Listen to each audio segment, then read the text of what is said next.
Glória a Deus. Abra comigo a sua Bíblia na carta de Paulo à igreja de Corinto. 1 Coríntios, capítulo 1, versículo 18. Glória a Deus. 1 Coríntios, capítulo 1, versículo 18. Assim diz a palavra do Senhor. Porque a palavra da cruz é loucura para os que perecem, mas para nós que somos salvos é o poder de Deus. Porque a palavra da cruz é loucura para os que perecem, mas para nós que somos salvos é o poder de Deus. Meus irmãos, eu pedi ao Senhor uma direção para vos transmitir uma palavra nesta noite, e veio ao meu coração este versículo sobre a palavra da cruz. Mas o que se refere esta expressão, esta frase, a palavra da cruz? Há alguns dias estava ali na faculdade, e o professor, dentre outras coisas, citou o filme A Paixão de Cristo. E ele disse: esse filme para mim é horrível. E 2 alunos o seguiram, confirmando a sua fala. Mas eu disse: esse filme é o que mais retrata a realidade. Aí ele disse: mais retrata a realidade? Então por que não aparece Jesus sorrindo? E ele questionou a minha afirmação. E eu respondi que o tema do filme é a paixão de Cristo. São aqueles últimos dias, são aqueles momentos cruciais para a história da redenção da igreja. Por causa da paixão de Cristo, nós estamos aqui, e a vitória é nossa pelo sangue de Jesus. Falando dos últimos momentos, dos últimos dias de Jesus, lembro-me do Getsemane, quando Jesus fazia uma oração ao Pai, pedindo: se possível, passa de mim este cálice. A pressão era tão grande sobre Jesus ali no Getsemane, que segundo a medicina, os pequenos vasos capilares que estão juntos das glândulas sudoríparas, diante de uma pressão insuportável, se rompem e dá-se a mistura da água com o sangue, do suor com o sangue, de modo que no corpo de Jesus, pequenas gotículas surgiam de sangue em todo o corpo. Jesus, ali debaixo daquela pressão, sabendo do que o esperava, ele sofreu e disse para os seus discípulos: eu estou angustiado até a morte. Mas ele estava determinado a ir até a cruz. Certamente a oração que Jesus fazia menção não era a sua dor física, pois para isso ele veio. A loucura da cruz é justamente isso. Como um Deus amoroso entrega o seu unigênito Filho para vir morrer, sendo humilhado, escarnecido, zombado, crucificado pela sua própria criação, por pecadores. Isso para os gentios, para os gregos era loucura. Como pode, sendo ele o Deus Filho, não poder sair da cruz? Isso era escândalo para os judeus. Mas a mensagem da cruz, além de ser loucura para os que perecem, para nós é o poder de Deus, porque a mensagem da cruz traz transformação, traz libertação, traz redenção, traz salvação. A mensagem da cruz nos alcançou e hoje nós cantamos que por amor Ele se entregou. Como uma flor, Ele foi machucado no jardim, mas Ele cumpriu a sua missão. E Ele também disse: assim como o Pai me enviou, eu vos envio a vós. Bendito seja o nome do Senhor. Para quê? Para levarmos a mensagem da cruz, para anunciarmos em todos os povos, em todas as nações, e anunciarmos no seu nome a redenção, o resgate. Bendito seja o nome do Senhor dos nossos pecados, porque somente Jesus é o caminho que conduz a Deus, somente Cristo é a porta para o céu. Bendito seja o seu nome que está nesta noite, neste lugar. E à medida que adoramos o seu nome, falamos a sua mensagem, Ele estende as suas mãos para quebrar através da sua unção todo o cativeiro. Eu não sei o que te prende, eu não sei o que te oprime, mas a mensagem da cruz nesta noite será, foi e será eternamente poderosa em Deus para destruir as fortalezas. Meus amados irmãos, mas lá no Getsemane, Jesus clamou. Deus ouviu a sua petição, enviou anjos para consolá-la. No entanto, estava ali prestes a iniciar um sofrimento físico, emocional e por fim espiritual, que causa pasmo, espanto, quando as pessoas se aprofundam a conhecer como foi este sofrimento. Foram várias fases. Jesus, naquela noite, ele foi traído por um dos discípulos que ele escolheu, Judas Iscariotes. Mas não foi Judas, com a sua ambição e traição, que levou Jesus para a cruz. Não foi a inveja dos sacerdotes, não foi a covardia de Pilatos. Foram os nossos pecados que traspassaram Jesus na cruz. Pelas nossas iniquidades, Ele foi moído. E o martelo não estava simplesmente na mão do algoz. O martelo estava na mão de Deus. Porque Jesus disse: eu vim para dar a minha vida. Ninguém a tira de mim. Tenho poder para dá-la e poder para tornar a tomá-la. Porque este mandamento eu recebi do meu Pai. Ele foi morto desde a fundação do mundo. Ele veio para morrer. Bendito seja o seu santo nome. Meus irmãos, Jesus foi levado para a casa de Anás, de Caifás, foi julgado sumariamente, foi escarnecido, zombaram de Jesus, deram murros, bofetadas em Jesus.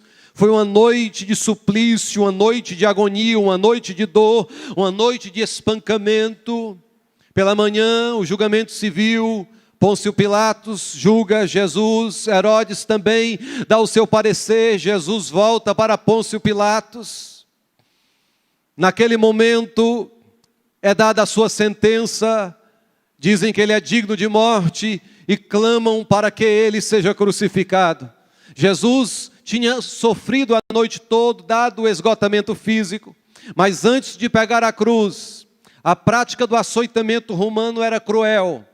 Amarravam as mãos da pessoa, do réu, do condenado, ali numa coluna, tiravam as suas roupas e despido, ele começava a ser chicoteado. Outra forma era amarrá-lo no tronco e ele ficava ali erguido no tronco e o carrasco vinha, carrasco de um lado, carrasco de outro lado, com um pequeno cabo de madeira, com tiras de couro e na ponta dessas tiras pedaço de osso e pedaço de ferro. Cada um por sua vez chicoteavam nas costas do Salvador. E a história registra que aquela forma de fazer sofrer o condenado machucado era tão terrível que mostrava as veias, arrancava a pele, mostrava as artérias e às vezes até os órgãos internos da pessoa eram expostos. Muitos morriam naquele momento, mas Jesus tinha que ir até a cruz. Todavia, Jesus, quando se ergueu, se esforçou para conduzir a cruz. Ele não foi cabisbaixo como um condenado para a morte. Ele se esforçou e levantou a sua cabeça como um rei que caminha para a coroação, porque ele sabia que lá na cruz estava a minha e a tua vitória. Lá na cruz a porta haveria de se abrir, lá na cruz o véu do templo seria rasgado de alto a baixo, lá na cruz ele iria dar um brado: está consumado, o preço da redenção eu estou pagando. Lá na cruz nós vencemos e somos mais do que vencedores, porque ele nos amou e nos fez ovelha do seu pasto e povo seu. Quem pode levantar a mão e glorificar o nome de Jesus?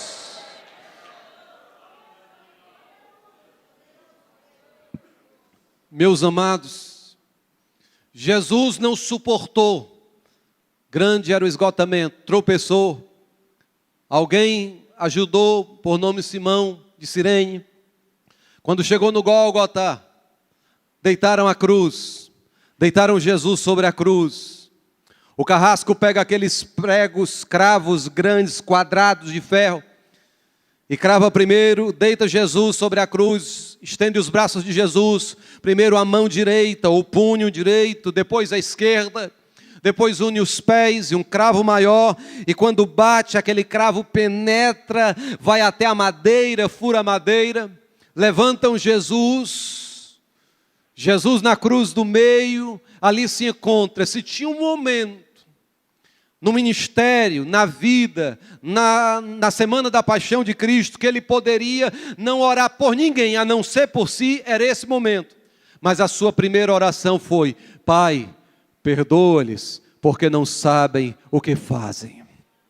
Lá na cruz, Jesus estava sofrendo escárnio, sofrimento psicológico, zombavam, meneavam a cabeça, um dos criminosos também, mas ele estava ali firme.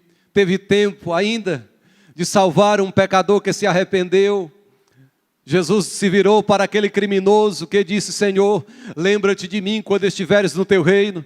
Jesus respondeu, olhando para ele: hoje mesmo estarás comigo no paraíso. Hoje à noite também é noite de salvação.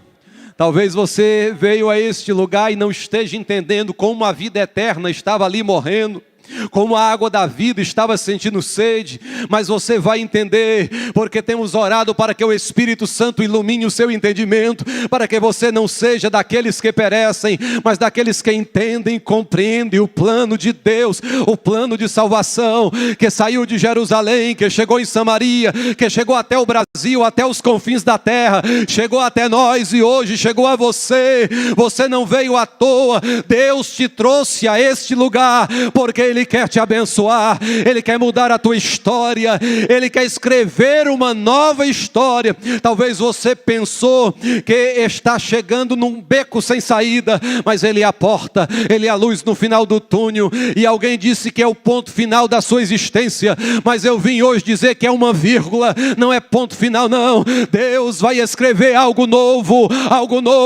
na sua vida, na sua casa. Bendito seja o nome de Jesus. Meus irmãos, lá na cruz, Jesus sente uma sede abrasadora, insuportável, mas Ele permanece fiel. E por volta das 3 horas da tarde, Ele expira entregando o seu espírito. Ele sofreu a maior penalidade do pecado, é a separação do Pai. Como isso aconteceu, talvez a eternidade nos revele. Porque à medida que conhecemos mais a Deus, aprendemos a amá-lo. E hoje nós viemos aqui porque queremos conhecer mais a Jesus. Se assim, diga amém. Eu lembro-me agora da mulher samaritana, quando se encontrou com Jesus. Um dos maiores sermões de Jesus foi para a mulher samaritana. Alguns dos maiores sermões de Jesus foi para uma única pessoa. Era por volta do meio-dia. Jesus estava com sede, dai-me de beber. E aquela mulher, os irmãos conhecem a história, disse: como sendo tu judeu? Noutras palavras, estava dizendo: você é inimigo. Mas no decorrer da conversa, ela começou a imaginar: você é maior do que o nosso pai Abraão. E no decorrer da conversa, ela disse: você é profeta. E depois ela deixou o cântaro, foi até a sua cidade e disse para todos: vinde e vede, não é porventura o Messias que está lá no poço de Jacó, porque ele falou tudo aquilo que tem acontecido à minha vida. Primeiro chama de judeu, inimigo, depois imagina ser maior do que Jacó, depois profeta, depois Messias.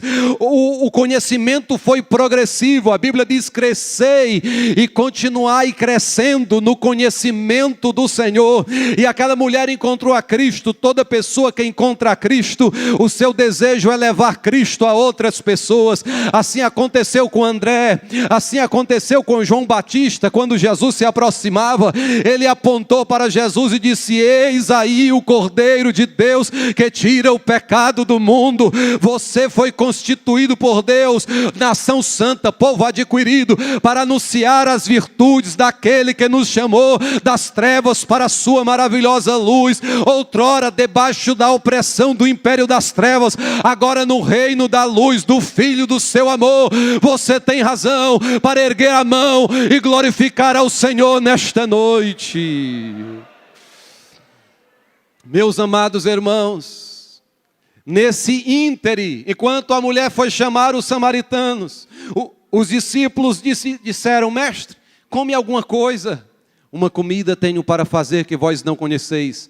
A minha comida é fazer a vontade daquele que me enviou e realizar a sua obra. Enquanto Jesus está falando com os discípulos, os samaritanos vêm sendo capitaneados, vêm seguindo a mulher samaritana, vêm se aproximando, e Jesus ergue os olhos, os discípulos estão em volta de Jesus, e ele disse: vede os campos que estão brancos para a ceifa, aleluia, a seara da terra está madura. Você tem que falar de Jesus para o seu vizinho, lá no seu trabalho, até no seu momento de lazer. Bendito seja o nome de Jesus. Você tem que ser um canal de Deus. Mas pastor, eu não sei como falar. Você está no lugar certo, você está no quartel-general, você está no ambiente de treinamento, mas você também tem que fazer a sua parte. Estar no culto por si só não é o suficiente. Vir ao culto 1, 2 vezes na semana não é o suficiente.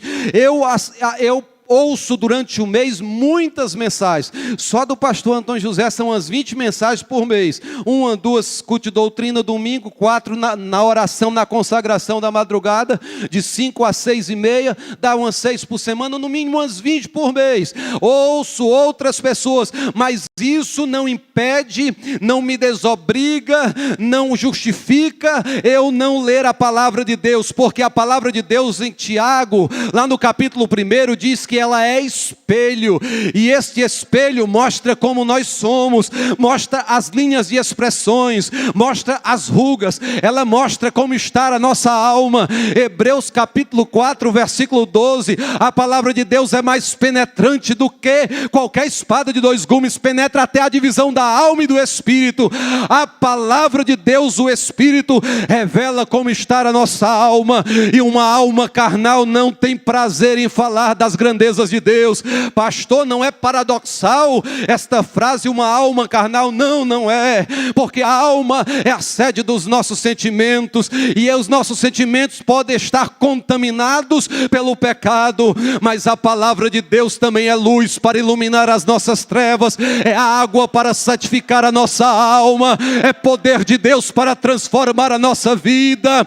Nós precisamos ter o nosso devocional pessoal. E o que é devocional? Devocional é você separar um tempo para estar a sós com Deus, lendo a palavra, em oração, meditando nas coisas de Deus. Basta de ser alimentado pelo pastor, seja alimentado com as suas próprias mãos. Ou você quer beber a vida toda? Pastor, mas a palavra está um pouco dura. Sim, Deus nos chama e nos confronta porque nos ama e tem um projeto glorioso a realizar em nossas vidas. Deus quer operar primeiramente em nossas vidas, antes de operar através das nossas vidas.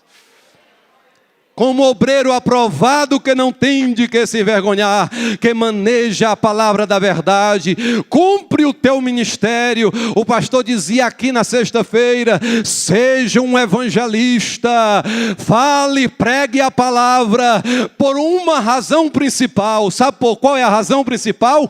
Por Cristo e pelo seu reino. Pregue o evangelho por Cristo e pelo seu reino. Pregue quando tiver vontade, pregue quando não tiver vontade, pregue até a vontade aparecer, mas fale de Jesus, fale de Jesus, fale de Jesus, porque os sinais seguirão aos que creem, disse o Senhor Jesus. Meus amados irmãos, é bem verdade, eu lembro-me agora que, dada a nossa postura e às vezes comportamento, temos afastado até algumas pessoas de Jesus, porque quem não atrai, afasta. Não pode ser neutro. Se você não está atraindo, você está afastando. Mas somos chamados para fazer exalar o bom cheiro de Cristo Jesus. No Antigo Testamento, a Bíblia diz que Deus estava em cima na nuvem, Deus estava na retaguarda, Deus ia na vanguarda, na frente, Deus estava de um lado, de outro lado, mas no Novo Testamento a Bíblia diz que Ele veio habitar em nosso coração por meio do Espírito Santo. Se você tem o Espírito Santo, você tem liberdade para falar do amor de Deus, quer ouçam, quer deixe de ouvir. Eu estava, essa semana que passou, ali na faculdade, e a professora estava discorrendo sobre as desigualdades sociais no Brasil, sobre a violência, e depois de falar durante alguns minutos, ela lançou um questionamento: qual é a solução? E todos ficaram calados. E eu lá atrás, eu disse: a solução é Jesus. Aí ela olhou, ela não esperava aquela resposta. Ela processou aquela informação: mas é esse Jesus de algumas igrejas? Eu entendi o que ela quis dizer. A verdade é que em muitos lugares apresentam um Jesus materialista, um Jesus utilitário, um Jesus que opera só nas coisas desta vida. Mas nós pregamos o Cristo, e este morto e ressuscitado, bendito seja o seu santo nome. Temos que levar o evangelho aqui, ali e além. Temos que amar aquilo que Deus ama, desprezar o que Ele despreza. Temos que fazer a obra de Deus hoje, no tempo chamado agora. A nossa melhor contribuição tem que ser para a obra missionária. A nossa maior oferta tem que ser em prol da salvação dos perdidos, porque aqui tudo vai passar, mas aquele que crê em Jesus permanecerá eternamente. Por Cristo e por seu reino, leve o evangelho às nações, leve o evangelho aos povos, leve o evangelho até os confins da terra. Ainda no Brasil, é injustificável, mas temos 100 tribos indígenas que não têm o evangelho. Temos 6.000 assentamentos sertanejos que não têm o evangelho. Temos 10.000 comunidades ribeirinhas que não têm uma única igreja presente entre eles. Nós temos no mundo 1.800 povos que não têm um versículo sequer de João 3,16 no seu próprio idioma. Meus irmãos, a visão de Deus é o mundo, e o método de Deus é a igreja. Deus não tem outro método. Deus quer usar você, Deus quer usar você, Deus quer usar você, Deus quer usar você. Você quer ser usado por Deus? Pega na mão do teu irmão e diga assim comigo: deixa Deus te usar, deixa Deus te usar. Pega na mão do irmão, da irmã e profetiza: Deus vai te usar, Deus vai te usar. Faça a obra missionária enquanto é dia. A noite vem quando mais ninguém poderá trabalhar. Nós estamos na 11ª hora da igreja, ou agora ou nunca mais. Ao dia de amanhã não nos pertence. Faça o que precisa ser feito agora. Ame a obra missionária. Adquira um carnê. Pastor, mas nós estamos fazendo tanto. Podemos fazer muito mais. No ano de 2017, nós arrecadamos 600 mil reais na obra missionária e foi investido 800 mil reais. Como podemos fazer mais? Só se você der lugar ao Espírito Santo de Deus. e começar a orar, e começar a contribuir, cada crente um missionário, cada crente um missionário. Deus tinha um único filho e fez dele um missionário. Diga comigo, Deus tinha um único filho e fez dele um missionário. Cada crente desta igreja é um missionário.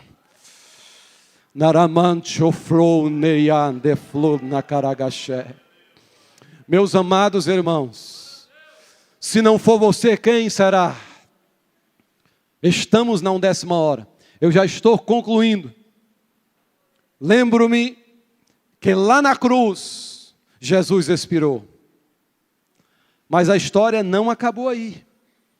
A mensagem da cruz fala do ministério, da morte, mas também o que aconteceu domingo de madrugada, quando aquelas mulheres foram até o túmulo de Jesus, e um ser celestial, com vestes brancas como a neve, a feição parecia um raio, e perguntou para elas: como é que vocês estão procurando um vivente dentre os mortos? Ele não está aqui, ele já ressuscitou e vive pelos séculos dos séculos. Bendito seja o seu santo nome. Ele não falou que iria ressuscitar, ele não falou que vai usar você. Se ele falou, está falado. Passarão os céus e a terra, mas a palavra de Jesus não passará. Dispõe-te, põe-te em pé, faça a obra de um evangelista, faça missões enquanto é dia. Bendito seja o nome do Senhor. Meus irmãos, lá em João fala que Jesus veio revelar o Pai, mas em Apocalipse, capítulo 1, versículo 1, fala que o Pai revela o Filho. Mas como é que Deus revela o Filho? Deus revela o Filho lavando os pés dos discípulos? Deus revela o Filho como uma ovelha muda perante os seus tosqueadores, caminhando para o matadouro? Deus revela o Filho com a face cheia de hematomas, com os olhos inchados, os cabelos ensanguentados? Absolutamente não. Mas como é que Deus revela o Filho em Apocalipse? Os seus cabelos não estão ensanguentados não, mas são mais alvos do que a neve. Os seus olhos não estão inchados não, mas são como chama de fogo. Aleluia, a sua língua não está colada ao céu da boca devido à sede atordoante não, mas a sua voz não está rouca não, a sua voz é como a voz de muitas águas.